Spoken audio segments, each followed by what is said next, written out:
Kondisi Pantai Kuta yang menjadi spot kunjungan wisatawan kini kondisinya semakin rusak parah. Selain abrasi yang merusak, ada keindahan pantai, pedagang yang tidak tertata juga menyebabkan pantai menjadi kumuh. Atas adanya hal tersebut, Bupati Badung Iwayan Adi Arnawa berkomitmen untuk menata kembali kawasan Pantai Kuta. Berdasarkan informasi di lapangan, pantai ikonik di Kabupaten Badung tersebut kembali dirusak ombak pasang pada Kamis 6 November. Kondisi ini kembali menyebabkan pedestrian pantai terlepas dari posisinya.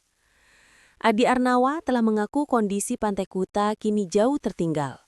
Bahkan ia menilai kawasan Pantai Sanur jauh lebih tertata dan mampu memberikan kenyamanan kepada wisatawan. Hanya saja dalam penataan Pantai Kuta, Pemkab Badung diakui tidak dapat bekerja sendiri.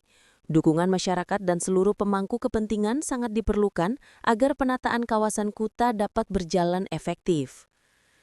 Bupati asal Pecatu ini menerangkan, pada tahun 2026, Pemkab Badung berencana memperluas penataan dengan menambal volume pasir. Begitu juga membangun pedestrian dan fasilitas publik dari Tuban hingga Prerenan. Hal ini agar kawasan pesisir tersebut menjadi satu hamparan yang tertata dan menarik.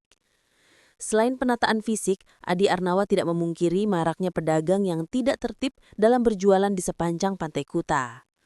Untuk itu, ia menilai penataan pedagang juga menjadi bagian penting dari revitalisasi kawasan.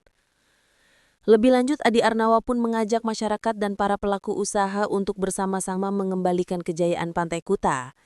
Diharapkan pantai tersebut dapat kembali berjaya sebagai ikon pariwisata Bali.